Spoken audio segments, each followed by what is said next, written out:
Alright guys, my name's Eric, I'm the editor-in-chief over at bloodygoodhorror.com. Here with you today to do a little bit of streaming. This is something we've been talking about doing for a while, and I know Casey's been doing some of it, but I figured I would jump in on the fun too.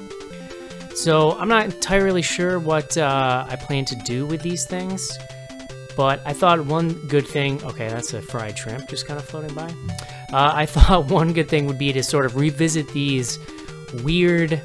very Japanese games from my youth, a lot of which had horror ties. This being one of them. This is one I kind of bring up a lot. It's called Monster Party, and it's 50-50 whether people have heard of it or not, but it's a really bizarre game. Let's just start in here, I guess, as we go along. Let's see. Okay. I can't get rid of the inputs on the bottom of the screen. Again, this is a test, so we'll work on that, but basically... Dude Mark with his bat walking home from school. He wakes up in Monster Party. That's basically the whole story there. Let's see. So I couldn't get the controller to work either, which is kind of a bummer, but let's see. Oh, that's not what I wanted to do. There we go. Okay, let's see. We got bat, jump, and then okay. So so far just messing around with this. Again, I haven't played this in, let's see, probably 20 years at least. This is my favorite thing so far. That is his duck. He is just laying down, and then you can kind of inchworm back and forth. That is kind of fun. I also, for some reason, I forgot that the blocks have smiley faces on them, which I find kind of weird. This tree is also smiling. You're probably going to notice I do have some cheats enabled. One thing I think anyone who's into these kind of old games as a kid... Oh, okay, we can hit stuff back. You know, you remember how hard these NES games were. I am not trying to show my gaming prowess, especially using a keyboard here. But I just kind of want to go back and take a look at these games. I think some people will have some fond memories of them. And just kind of check it out. I have no idea what this is supposed to be here.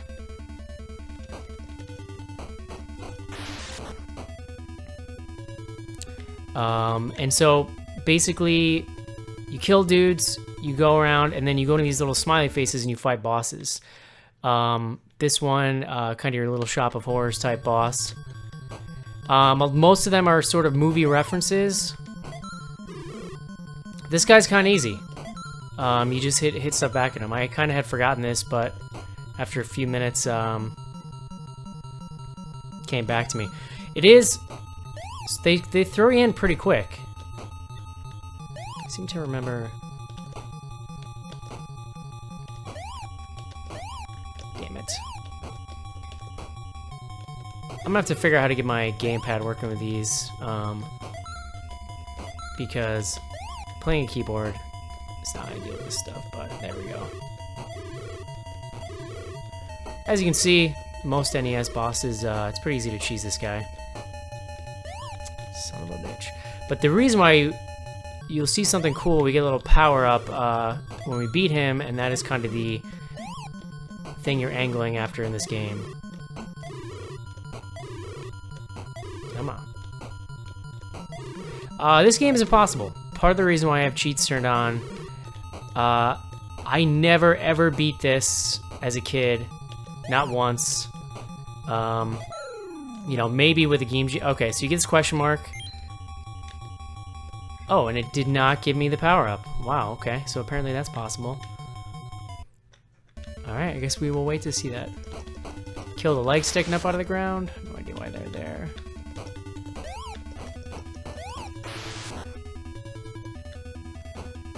Really weird kind of repetitive music in this game.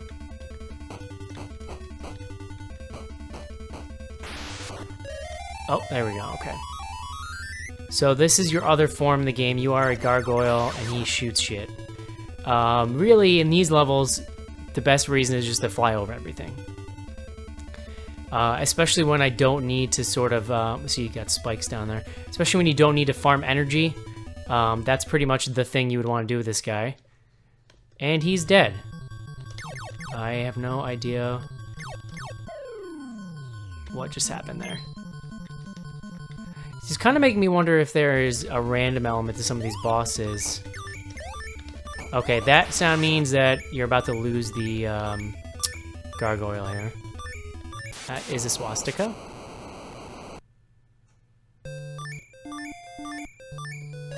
Okay. Here's another thing I didn't remember. This appears to be some kind of day-night cycle. And that's kind of fucked up.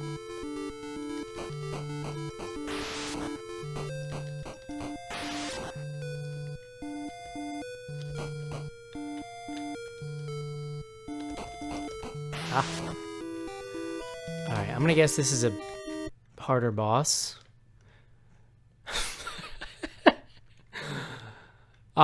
You know, little stuff like this, I think, is where you see, you know, when I'm talking about how Japanese this game is. I mean that, of course, in a completely endearing way. Whatever, that is a pumpkin in a sheet, and he's saying, don't pick on me. I don't know. Yeah, this guy's hard. I don't remember being able to... Oh, okay. I guess this is another one where you're hitting shit back at him. Sorry, guys. I wish I could pretend like I'm good at this. Okay. You have to let him jump over you.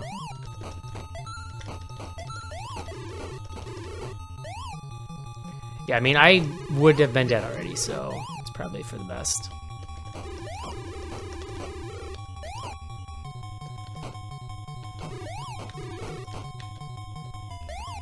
I do find that I miss... let's see if I get the... I do find that I miss the feeling, you know, when you grew up with these games, these were the only games you had, you know?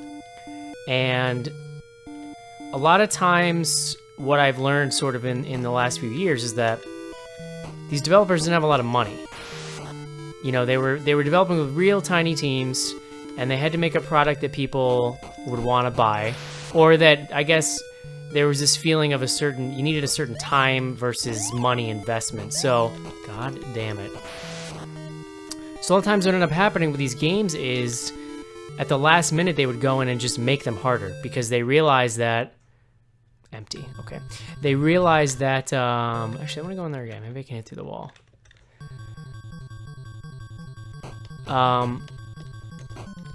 You know, whatever, they were too short, I guess, sometimes before launch. Karate Kid is an example of this, another game I played. I don't know why, but another game that I played forever as a kid. And there's 3 levels in that game, but it's probably the hardest game I've ever played. And I have actually beaten that one a few times because I am a masochist. What is going on? What I do remember liking about this, and hopefully we'll find out here, I don't know how long we're going to play this, but we'll see. I do remember that there's a good amount of variety between the settings and the enemies and stuff, which is always cool. Alright, I believe this is the final boss in the first level. Let's check it out. Nope, that's it.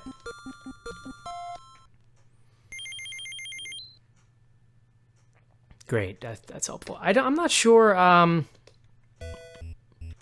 to be honest with you. See, okay, here we go. Totally different level here. I do not remember ever being able to beat this level, and this is only the second one, obviously, so to give you an idea, okay, that sucks. Oh, that's kind of funny. Hit your head. So yeah, I think there's something that I miss about, you know, you got, for lack of a better term, you got to know these games kind of intimately because you had nothing else to play, came home every day after school or whatever, you played this game until your fingers bled. And it's funny going back to it now, whatever, 15, 20 years later, and really a lot of the muscle memory is still there. Oh, that's sassy. As I'm playing this, especially, I'm like realizing, okay, this is... I'm realizing how kind of much of this I remember that I had forgotten. Seem to have to hit this at a certain trajectory here. A lot of batting, I guess, which makes sense since I give you a bat. That never really occurred to me in the past, but... But you know, this with modern games, I think you're just sort of trained to get, or myself anyway, I have no patience anymore. So I get very impatient with failure in these games, hence why I'm cheating. But I think with that, you lose a certain sense of satisfaction. I think that's why people really enjoy games like Dark Souls and, you know, Bloodborne and stuff, because you just don't get that with modern games. But I think a lot of times, I anyway have to be forced into it. You give me the option to make something easier, and I am 9 times out of 10 going to do that.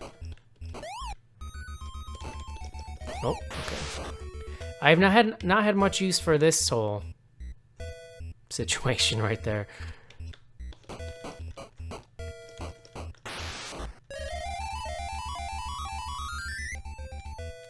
It is, you know, it's kind of amazing to me as, you know, a 30-something to just, you know, obviously I'm using an emulator, so you just throw in a Game Genie code, and that is kind of amazing. Because even if you had a Game Genie, you know, you still needed the book, and that didn't help you very much because there was no internet. So if you lost the book or something, then you were still screwed. So you can see how this gargoyle thing is pretty pretty powered up. Helps you kind of go through shit. Not always that helpful though, because I found that when I got it, I would start rushing to try to get through stuff. And that is rushing is not a good way to play this game here. I should have looked it up. I seem to recall discovering that this has a pretty wacky name in Japanese as well, so it's something you may be interested in. Let's see. Still working on my audio levels here. I may have just gotten a little louder. Let's see what's in here. Empty. I don't know why I keep thinking there's going to be a...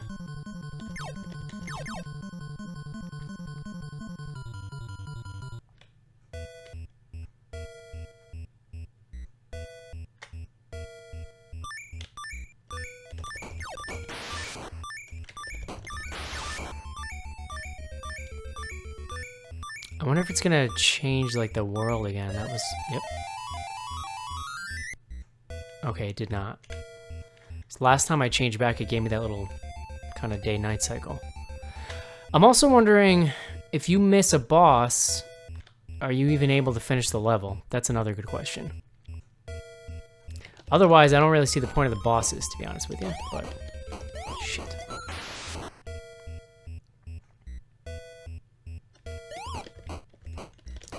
The sad thing is, I'm probably farther now than I ever got.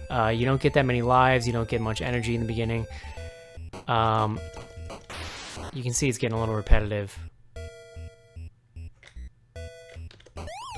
Keep jumping, I'm hitting my head because I'm an idiot.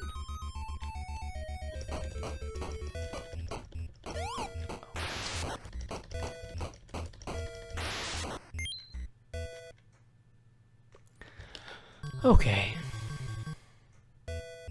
And you got respawning enemies, which is great. I'm just gonna walk through you.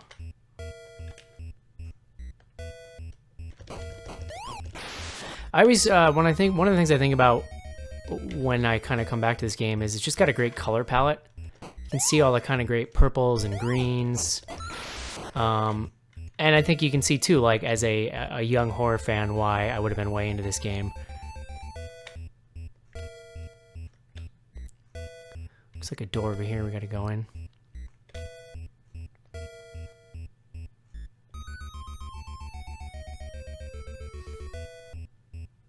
Kind of like those jaunty little fishmen. Time to do some damage, alright. That is a well, and it is throwing frisbees at me or something. So yeah, only now am I really sinking in the fact that every single boss is just you hitting shit back at dudes. So, I don't know, that may appeal to you, it may not. This is also super Japanese. It's funny to me, the fact that Nintendo games and, you know, I guess Sega was more of well, Sega was a Japanese company too. Never did it occur to me when I was a kid that all of this entertainment that I was taking in and kind of was shaping my young formative life was Japanese. I don't know why. I mean, certainly I must have thought how weird this NES shit was, but I guess I didn't know why, and it's funny to me when I go back now and look at this stuff to see. I'm not even bothering with this dude. To see just how ridiculous it all is and nonsensical, and then the way that in turn influenced those generations who are now making games, Americans, a lot of them who grew up with all these just nonsensical Japanese influences, and a lot of stuff that. Game developers now, you have these massive teams of people who really love and care what they're doing, and these games are made by sometimes just like a handful of people who were just trying to make money and trying to crank something out. I'm not saying that... Uh-oh, what's going on here? Oh, son of a bitch. All right. That looks like an exit to me that it is not going to let me go in. Because presumably I missed a boss? Shit. Anyway, so, this stuff had a tremendous influence on future generations who are taking this one, and a lot of times was a cheap aesthetic.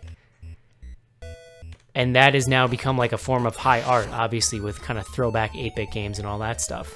So, that's kind of a neat thing. And something that wasn't largely anticipated, I would say, at all. The fact that people my age are still... Not everybody, obviously, but I'm an example of somebody who's just still way into games, and the idea that those kids of the 80s would be playing games... I don't know if I got that one. The idea that these kids of the 80s would be playing games and making games into their adulthood, I think would have seemed like a pretty foreign thing if you had tried to sell somebody on that time, so...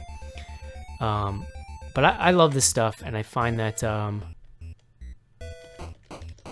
everybody's got their thing, My father loves baseball, and he loves baseball because that's what he grew up doing when he was a kid. I grew up playing these games, banging my head up against these impossible, sometimes terrible games, and so that is the thing that kind of hits my lizard brain, for lack of a better word.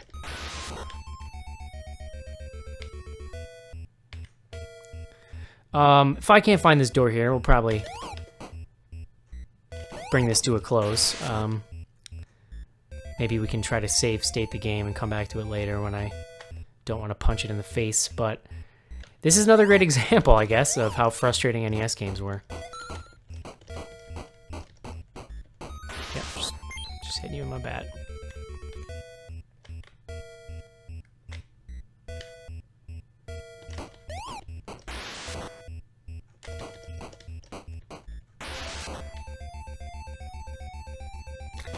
Alright, maybe this was the one I skipped. Oh my god. Haha. Okay. Again, weird Japanese shit. That is a tempura fried jumbo shrimp that I am about to fight. And here he comes. And I've lost my... Okay, there we go. A lot of timing jump ones in this. This guy doesn't have a projectile note. So it was a lot of trying to hit him and get him to jump over you so he didn't hit you. I do not know what those metal footballs are doing. I guess they are the jumbo shrimp mother brain.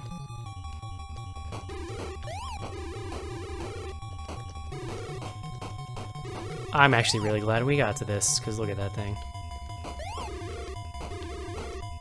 Oh, now an onion ring. Yeah, I mean, what the fuck? For real. I mean, what? You know, there were plenty more horror-inspired villains to draw from before he ended up on fried shrimp. Just saying.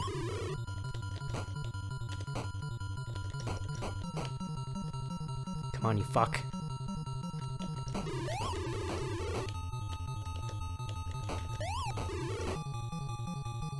Oh my god. I kind of think there might be a third form of this boss too, which would make me... Oh, yep, and there he is. I don't know what the fuck that is. Fried donuts on a stick.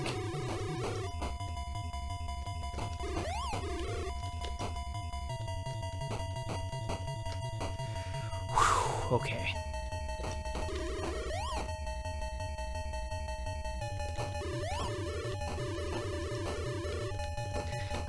I mean, I just...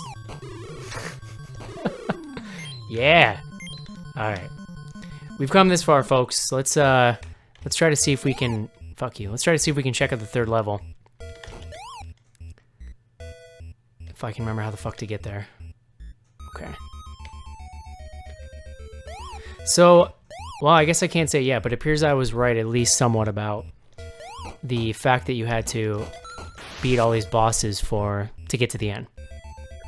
But, again, you can't really see it here because I'm using the Game Genie codes, but you are so fragile in this game. Every time you got to backtrack, you're basically screwed. So, you know, at the point that I got to the end of that level there, I would have been a game over, basically. Oh, here we go, bitch.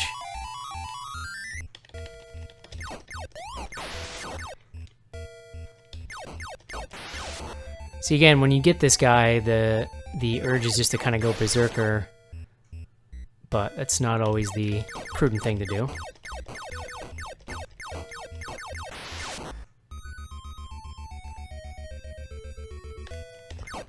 Bitch.